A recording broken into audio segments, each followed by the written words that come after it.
ಇಂದಿನಿಂದ ರಾಜ್ಯದಲ್ಲಿ ನಾಮಿನೇಷನ್ ಪರ್ವ. ರಾಜ್ಯದಲ್ಲಿ ಮೊದಲ ಹಂತದಲ್ಲಿ ಚುನಾವಣೆ ನಡೆಯುವಂತಹ 14 ಕ್ಷೇತ್ರಗಳಿಗೆ ನಾಮಿನೇಷನ್ ಆರಂಭ ಆಗಿದೆ. ಕಾಂಗ್ರೆಸ್ನಲ್ಲಿ ಡಿಕೆ ಸುರೇಶ್ರಿಂದ ನಾಮಪತ್ರ ಸಲ್ಲಿಕೆ ಅಬ್ಬರ ಶುರುವಾಗಿದೆ. ಅತ್ತ ಹಾಸನದಿಂದ ಜೆಡಿಎಸ್ ಬಿಜೆಪಿ ಮೈತ್ರಿ ಅಭ್ಯರ್ಥಿಯಾಗಿ ಪ್ರಜ್ವಲ್ ರೇವಣ್ಣ ತಮ್ಮ ಉಮೇದುವಾರಿಕೆ ಸಲ್ಲಿಸಿದ್ದಾರೆ.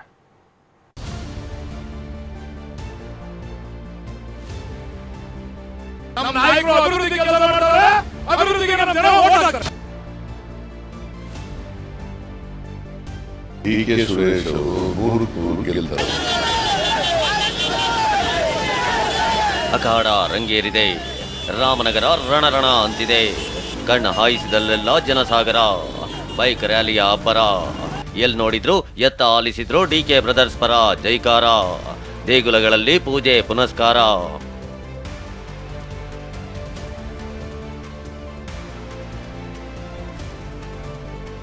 ಕರ್ನಾಟಕದಲ್ಲಿ ಕಾವು ಪಡೆದಿರುವ ಲೋಕಸಭೆ ಚುನಾವಣೆ ಅಖಾಡ ಇಂದು ಮತ್ತೊಂದು ಮಗ್ಗುಲಿಗೆ ಹೊರಳಿದೆ. ಮೊದಲು ಮತದಾನ ನಡೆಯೋ 14 ಕ್ಷೇತ್ರಗಳಿಗೆ ಇಂದಿನಿಂದ ನಾಮಪತ್ರ ಸಲ್ಲಿಕೆ ಆರಂಭವಾಗಿದ್ದು, ಅಖಾಡದಲ್ಲಿಂದು ಘಟಾನುಘಟಿಗಳೇ ಉಮೇದುವಾರಿಕೆ ಸಲ್ಲಿಸಿದ್ದಾರೆ. ಬೆಂಗಳೂರು ಗ್ರಾಮಾಂತರ ಕ್ಷೇತ್ರದಲ್ಲಿ ಡಿಕೆ ಸುರೇಶ್ ನಾಮಿನೇಷನ್. ಬೆಂಗಳೂರು ಗ್ರಾಮಾಂತರ ಯಾವಾಗಲೂ ಈ ಕದನ ಕಣ ರಣರಣ ಅಂತಾನೆ ಇರುತ್ತೆ. ಆದ್ರೆ ಈ ಬಾರಿ ಯುದ್ಧ ಇದೆಯಲ್ಲ, ಅದು ಇನ್ನಷ್ಟು ರಂಗೇರಿದೆ. ಡಿಕೆ ಸುರೇಶ್ ಎದುರಾಳಿಯಾಗಿ ಡಾಕ್ಟರ್ ಮಂಜುನಾಥ್ ಅಗ್ನಿ ಪರೀಕ್ಷೆಗೆ ಇಳಿದಿರೋದ್ರಿಂದ ಇನ್ನಷ್ಟು ಹೈ ವೋಲ್ಟೇಜ್ ಕ್ಷೇತ್ರವಾಗಿದೆ. ಇಂಥ ಕ್ಷೇತ್ರದಲ್ಲಿ ಕಾಂಗ್ರೆಸ್ ಅಭ್ಯರ್ಥಿಯಾಗಿ ಇಂದು ಡಿಕೆ ಸುರೇಶ್ ನಾಮಿನೇಷನ್ ಸಲ್ಲಿಸಿದ್ದಾರೆ.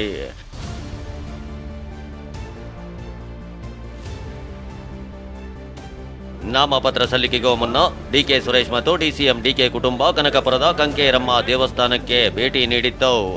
ಅಲ್ಲಿ ಡಿಕೆ ಸುರೇಶ್ ಬಿ ಫಾರಂಗೆ ಪೂಜೆ ಸಲ್ಲಿಸಿದ್ರು.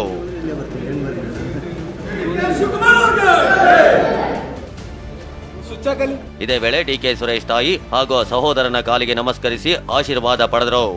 ಇನ್ನು ಡಿಕೆ ಪತ್ನಿ ಪುತ್ರಿ ಐಶ್ವರ್ಯ ಡಿಕೆ ಸುರೇಶ್ ಹಣೆಗೆ ತಿಲಕ ಇಟ್ಟು ಶುಭ ಹಾರೈಸಿದ್ರು. ಬಳಿಕ ರಾಮನಗರದ ಜೂನಿಯರ್ ಕಾಲೇಜಿನಿಂದ ಡಿಸಿ ಕಚೇರಿಯವರೆಗೂ ಬೃಹತ್ ರ್ಯಾಲಿ ನಡೆಸಲಾಯಿತು. ಇದೇ ವೇಳೆ ಟಿವಿ9 ಜೊತೆ ಮಾತನಾಡಿದ ಡಿಕೆ ಸುರೇಶ್, ಸಂವಿಧಾನ ಉಳಿವಿಗಾಗಿ ನಮ್ಮ ಹಕ್ಕಿಗಾಗಿ ನಮ್ಮ ಹೋರಾಟ ಶುರುವಾಗಿದೆ ಅಂದ್ರು. ಸಂವಿಧಾನದ ಉಳಿವಾಗಿ ಹೋರಾಟವನ್ನು ಪ್ರಾರಂಭ ಆಗಿದೆ. ಜೊತೆಗೆ ಇವತ್ತು ಏನು ಭರವಸೆಗಳನ್ನು ಕೊಟ್ಟಿದ್ರು, ಆ ಭರವಸೆಗಳೆಲ್ಲವೂ ಕೂಡ ವಿಫಲ ಆಗಿದೆ. ಅದರ ಜೊತೆಗೆ ಕರ್ನಾಟಕದ ನಮ್ಮ ಸರ್ಕಾರ 5 ಗ್ಯಾರಂಟಿಗಳನ್ನು ಏನು ಕೊಟ್ಟಿದ್ವಿ, ಆ 5 ಗ್ಯಾರಂಟಿಗಳನ್ನು ಅನುಷ್ಠಾನ ಮಾಡಿದ್ದೇವೆ. ಕರ್ನಾಟಕದ ನಮ್ಮ ಹೋರಾಟ, ನಮ್ಮ ನೀರಿಗಾಗಿ ನಮ್ಮ ಹೋರಾಟ, ನಮ್ಮ ತೆರಿಗೆಗಾಗಿ ನಮ್ಮ ಹಕ್ಕು, ಈ ಎಲ್ಲ ವಿಚಾರಗಳನ್ನು ಇಟ್ಕೊಂಡು ರಾಜ್ಯದ ಜನರ ಮುಂದೆ ನಾವು ಹೋಗ್ತಾ ಇದ್ದೇವೆ. ಇನ್ನು ಡಿಕೆ ಸುರೇಶ್ ಬೆಂಬಲಿಸಿ ಶಾಸಕ ಬಾಲಕೃಷ್ಣ ನೇತೃತ್ವದಲ್ಲಿ ಮಾಗಡಿಯಿಂದ ರಾಮನಗರದವರೆಗೂ ಬೃಹತ್ ಬೈಕ್ ರ್ಯಾಲಿ ನಡೆಸಲಾಯಿತು. ಈ ವೇಳೆ ಮಾತನಾಡಿದ ಬಾಲಕೃಷ್ಣ, ಡಾಕ್ಟರ್ ಕೆಲಸ ಮಾಡಿದ್ರೆ ಚಂದ ಅಂತ ಹೇಳೋ ಮೂಲಕ ಬಿಜೆಪಿ ಅಭ್ಯರ್ಥಿ ಡಾಕ್ಟರ್ ಮಂಜುನಾಥ್ಗೆ ಟಾಂಗ್ ಕೊಟ್ರು. ಕುಮಾರಸ್ವಾಮಿ ಅವರಲ್ಲಿ ಸ್ಪರ್ಧೆ ಮಾಡಬೇಕಾಗಿತ್ತು. ಕುಮಾರಸ್ವಾಮಿ ಅವರಲ್ಲಿ ಸ್ಪರ್ಧೆ ಮಾಡದೇ ಇರೋದು ಅವರು ನಾನು ಗೆಲ್ಲೋದಕ್ಕಾಗೋದಿಲ್ಲ ಅಂತ ಹೇಳಿ ಪಾಪ ಬಾಮೈದನ್ ಕರ್ಕೊಂಡ್ಬಂದು ನಿಲ್ಸವ್ರೆ. ಇದು ಕುಟುಂಬದ ರಾಜಕಾರಣಕ್ಕೆ ಇಲ್ಲಿ ಜಾಗ ಕೊಡೋದಿಲ್ಲ. ಇಲ್ಲಿ ಜನ ಅಭಿವೃದ್ಧಿ ಪರವಾಗಿದ್ದಾರೆ. ಡಾಕ್ಟ್ರು ಕೆಲಸ ಮಾಡಬೇಕು, ರಾಜಕಾರಣಿ ಕೆಲಸ ಮಾಡಬೇಕು, ಯಾರ್ಯಾರು ಯಾವ್ಯಾವ ಕೆಲಸ ಮಾಡಬೇಕು ಆ ಕೆಲಸ ಮಾಡಬೇಕು. ಡಿಕೆ ಸುರೇಶ್ ನಾಮಿನೇಷನ್ ವೇಳೆ ಸಿಎಂ ಸಿದ್ದರಾಮಯ್ಯ ಕೂಡ ಉಪಸ್ಥಿತರಿದ್ದರು. ಡಿಕೆ ಬ್ರದರ್ಸ್ ರಾಮನಗರಕ್ಕೆ ಬರೋ ಅರ್ಧ ಗಂಟೆ ಮುಂಚೆಯೇ ಬಂದು ಸಿಎಂ ಕಾಂಗ್ರೆಸ್ ಕಚೇರಿಯಲ್ಲಿ ಕಾದು ಕುಳಿತಿದ್ರು.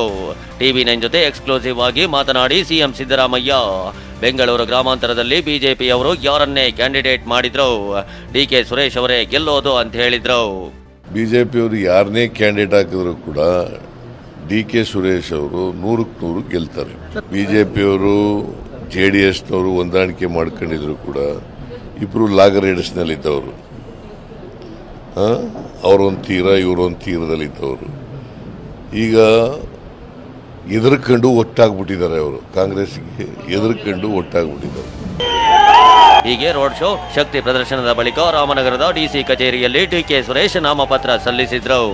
ಡಿಕೆ ಸುರೇಶ್ಗೆ CM Siddaramaiah, DCM DK Shivakumar, Congress ಶಾಸಕರಾದ ಎಚ್.ಸಿ. ಬಾಲಕೃಷ್ಣ, ಇಕ್ಬಾಲ್ ಹುಸೇನ್ ಸಾಥ್ ನೀಡಿದ್ರು. ನಾಮಪತ್ರ ಸಲ್ಲಿಕೆ ಬಳಿಕ ರಾಮನಗರದಲ್ಲಿರೋ ಆಂಜನೇಯ ಪ್ರತಿಮೆ ಎದುರು ಬೃಹತ್ ಸಮಾವೇಶ ಮಾಡಿದ್ರು. ಕಾರ್ಯಕ್ರಮದಲ್ಲಿ ಸಿಎಂ ಸಿದ್ದರಾಮಯ್ಯ ಮಾತನಾಡುತ್ತಿದ್ದಾಗ ಡಿಕೆ ಸುರೇಶ್ ವೇದಿಕೆ ಮೇಲೆ ಬಂದ್ರು. ಆಗ ಡಿಕೆ ಅಂತ ಕಾರ್ಯಕರ್ತರು ಘೋಷಣೆ ಕೂಗಿದ್ರು. ಕೂಡಲೇ ಡಿಕೆ ಸುರೇಶ್ ಸಿಎಂ ಸಿದ್ದರಾಮಯ್ಯನವರನ್ನ ವೇದಿಕೆ ಪಕ್ಕಕ್ಕೆ ಕರ್ಕೊಂಡು ಹೋಗಿ ಕಾಲಿಗೆ ನಮಸ್ಕರಿಸಿದ್ರು. ನಂತರ ಸಿಎಂ ಸಿದ್ದರಾಮಯ್ಯ ಡಿಕೆ ಬ್ರದರ್ಸ್ ಕೈ ಹಿಡಿದು ಶಕ್ತಿ ಪ್ರದರ್ಶನ ತೋರಿಸಿದ್ರು.